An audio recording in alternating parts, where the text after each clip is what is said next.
Welcome to the Hustlewing podcast. Today we are joined by Paul Shapiro, CEO of Better Meat Co., a company that provides innovative allergen-free plant protein formulas for food service providers and meat processors to make their meat, in a word, better. Hi there, Paul. How are you doing? And thank you for joining us. Apuwe, very nice to be with you. Thanks so much for taking time to chat. I'm quite interested in the journey behind Better Meat Co. because I think when I was reading about it, it was very fascinating, and I learned quite a bit just in terms of the meat industry. Tell us a little bit more about what inspired, the creation and the formation of Better Meat Co. Apuwe, the world is not getting any bigger. The planet is going to remain the same size, but humanity's footprint on the planet is getting a lot bigger. And one of the principal ways that we leave that footprint is through our food print, principally in the amount of meat that we eat. It's no longer a secret that it just takes huge amounts of land, water, greenhouse gas emissions, and more in order to raise and slaughter animals for food. And the problem is that while the world is not getting any bigger, demand for meat is getting bigger. And so the question is, can we sustainably feed ourselves the meat that people want to eat without destroying the planet and tormenting animals in the process? And I think that the answer is yes, if we get very innovative about how we produce the meat experience. Just in the same way that we need alternatives to fossil fuels, wind, solar, geothermal, etc., we need alternatives to the factory farming of animals. And that's going to come through plant-based meat. It's going to come through cultivating animal cells to grow meat without animals. And it's going to come from fungi fermentation, which is our specialty here at the Better Meat Co. And so what we're trying to do is to create a new type of meat industry where people can still enjoy the same experience of meat that they love, but in a way that has a much, much smaller footprint on the planet and on animals. Very interesting. And I mean, you sort of speak, to a lot of scientific and innovative ways of doing this. I am interested in sort of what goes behind the production. What does that look like? If you could maybe paint that picture for us. Sure. So instead of growing animals for food, we grow microbes. And these are microbial fungi. So they're tiny, tiny, tiny little microscopic fungi. And we introduce them into a stainless steel fermenter. So imagine what a beer brewery looks like. That's what our facility looks like, except instead of brewing alcohol, we are brewing protein. And so we are literally brewing a better bite of meat. And the way that we do it is we take little microscopic fungi, subject them to a very special kind of fermentation, and within less than one single day, the product is what we call a mycoprotein. That is a meat textured product that on its own, in its all natural, whole food, unprocessed state, has more protein than eggs, more iron than beef, more zinc than beef, more potassium than bananas, more fiber than oats, and it naturally contains vitamin B12, which is typically lacking in plant-based foods. In other words, within hours, we can create the most sustainable protein on the planet that is meat-like in its nature and nutritious. You get all the parts of meat that you want, protein, iron, zinc, but you don't get the parts of meat that you don't want. Saturated fat, cholesterol, lack of fiber, huge environmental footprint, and so on. And so we're creating a new type of meat industry, one that's based not on raising and slaughtering animals for food, but one that is based on growing microbes. Nice, nice. I think as I think about, the explanation that you just provided, and of course, I can't imagine the amount of different skills that is required in the different facets of the organization and company for you guys to be able to deliver on this product. I am interested in maybe finding out a little bit more about, opportunities that exist, for some of our network here at Hustlewing, that might be interested in finding out a little bit more about the company and maybe even in terms of contributing. What would that look like if someone at home is interested in being a part of Better Meat Co? So the Better Meat Co. is looking to grow and to expand. We can take our fermentation facility and build it anywhere where we have access to a feedstock and where we have access to water. And so we are looking to grow our footprint on the planet in order to reduce the food industry's footprint on the planet. And we could do that anywhere. We could do it in Africa. We could do it in Asia. We could do it in the Americas. This process works. It is a totally contained indoor agricultural operation where we are basically taking a process that occurs in nature and wrapping stainless steel around it and allowing it to happen inside of a stainless steel fermenter. And so it doesn't matter whether it's raining outside or whether it's hot or cold or dark or light. What matters is that we have the right conditions within inside of that fermenter. And so this is a way to grow a lot of food with very few resources, pretty much anywhere on the planet. And so the biggest need, of course, like any startup for us, is capital. We're looking for the right incentives to build our next factory wherever that we may go, and that could be government incentives, or we get assistance building the factory. It could mean labor incentives, so the people who are going to be working at our factory. And it could mean partnerships with potential food companies interested in using our ingredients. So the microproteins that we grow via fermentation, we sell them as ingredients to other food companies for them to use in their products instead of using animal-based meat. So those are some of the ways that people can get involved. We're interested in investment, we're interested in capital expenditure assistance, and we're interested in partnering with food companies who want to pioneer a new, better, more sustainable way to produce the meat experience for humanity. Nice. And I'm sitting here and thinking, as you just spoke to some of these challenges, I'm wondering how do those challenges also maybe inhibit, the growth and development, and how does that look like? Because I think often when people are thinking about starting businesses, they yes, they anticipate challenges, but it's often the conversation around how do you overcome. I'm interested in how you've been able to overcome some of those challenges. Largely through innovation and very smart folks who work here. So I'm a passionate believer that the best way to succeed is to surround yourself with people who are smarter than you are. And that's what I've done as CEO of the Better Meat Co. is brought on a number of people who are experts in microbiology, food safety, food science, and more, and engineering, fermentation science, and so on. And we've overcome so many obstacles in order to create a truly phenomenal product. And so this is a team that's a small team. We have 24 full-time employees, but we're a small team that's doing big things. And that includes creating a new way to create the meat experience for humanity. I really believe that this is going to be the future of how we produce protein because it is so much more efficient than raising and slaughtering animals, and it's so much more humane and more sustainable.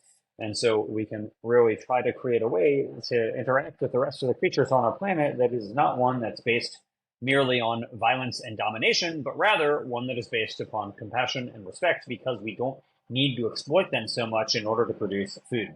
So that's what we're working toward, is a future in which humanity can enjoy all of the meat that it wants without having to raise and slaughter billions of animals for food. Yeah.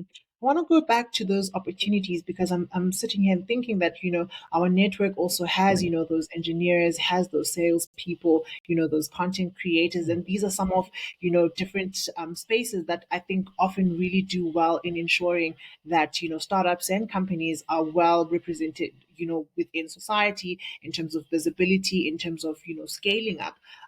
When you look at some of the developments that are upcoming or maybe projects that you guys are working on, what would you say are the necessary skills at the moment that you currently need? Well, there are so many skills that we need. So, the first limiting factor is how much can we afford to hire. However, if we had even more access to capital, we would certainly be hiring fermentation scientists. We'd be hiring chemical and mechanical engineers, and we would be hiring um, food scientists as well. Those would be some of the key needs of the Better Meat Co. And I'm interested in finding out then maybe because you see, we spoke about how meat is in demand. What has been the reception so far around plant-based meat? People are interested in this. It's a pretty new field now. Of course, people have been making mimicries of animal meat for literally more than 1,000 years. So, in ancient China, there are written recipes going back more than 1,000 years for how to create meat from a meat type experience from plants. And then you fast forward to the 19th century, where you had pioneers like John Harvey Kellogg of Kellogg's, who was then pioneering new types of plant-based meat. And then you come into like the 1980s, where you have companies like Tofurky and Nightlife, all the way up to the present, where you have companies like Impossible Foods and Beyond Meat that are really category leaders. What we are seeking to do is to take plant based meat and offer a new way to do that. And that way is not using plants at all, but to use microbial fungi. And I think this does a better job of mimicking the meat experience than alternative methods that have been used now for decades. But it's complementary. It's a great pathway to doing it, but it's complementary to the current methods that have been done.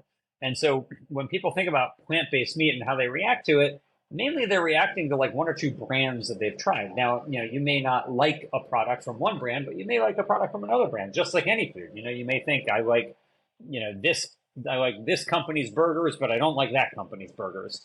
And whether that's animal-based meat or plant-based meat, you can see that happening. And so the plant-based meat movement has exploded, especially in Europe, places like Germany, the Netherlands. It's really exploding very quickly. But it's still a rounding error in the total meat industry. If you look at global meat demand, the demand for plant-based meat is far less than 1% of the total volume of animal-based meat. And so we have a long way to go.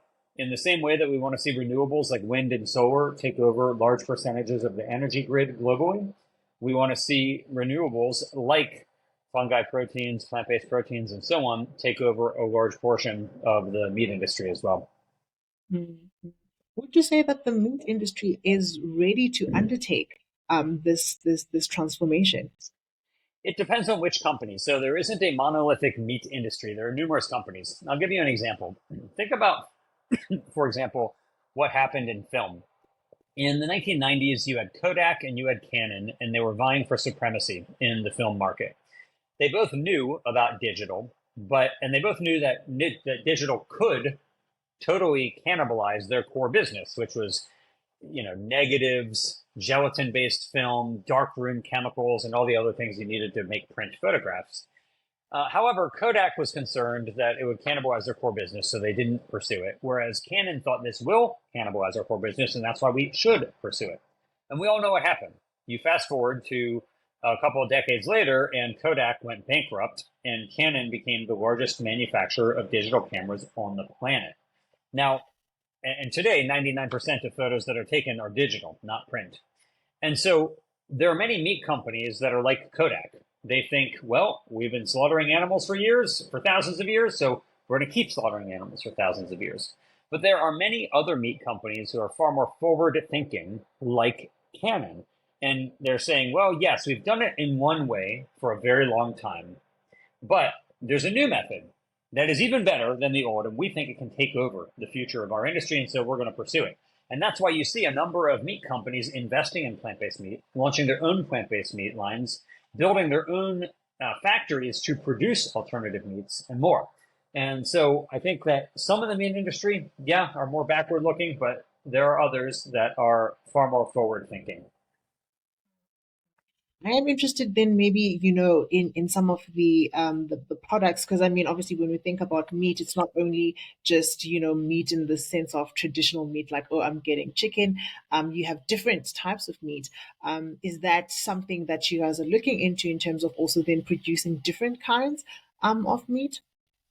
Absolutely. Of course, meat is not one thing. There are people who like eating chicken or pork or fish or lamb or goat or beef or bison or crab, etc. Right? There's lots of different types of animal-based meat, and it's important that we create products that satiate whatever type of meat demand or meat experience that the consumer wants. And not only can we satiate the demand, but maybe we can create things that are totally new and totally novel and are very satisfying but aren't identical. So, for example, think about how in Asia people eat a lot of tofu. Now, tofu doesn't taste like beef, it doesn't taste like chicken, it doesn't taste like fish. It's its own protein product, so people really like it. And so that's an example of where you have something that could be considered a meat alternative, but it doesn't mimic meat. It's just something that you really like, and that's why you would eat it. Well, we might be able to do the same thing and create other types of foods that no, they may not perfectly mimic the experience of, let's say, eating a crab or an eel, but they may be so good that people don't care and they would rather eat it than eat animal-based meat. And so I think both are needed. You want mimicries of foods that people love, and you want novel experiences that people will come to love as well. Earlier you spoke about the digital space and how it sort of transforms visibility and opportunity and access.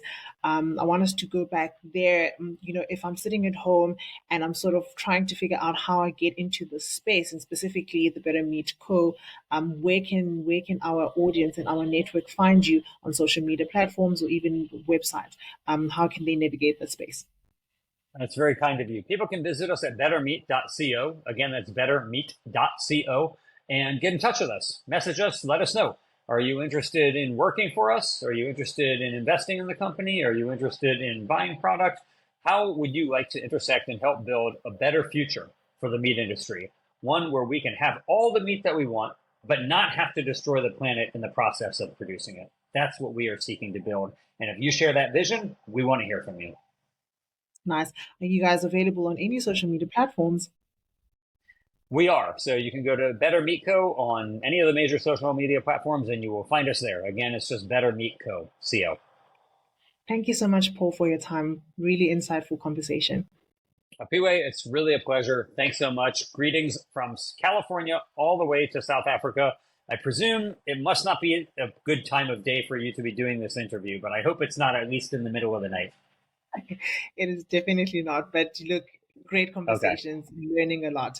I'm very much thankful for your time. Have a good afternoon further. Thank you. You too.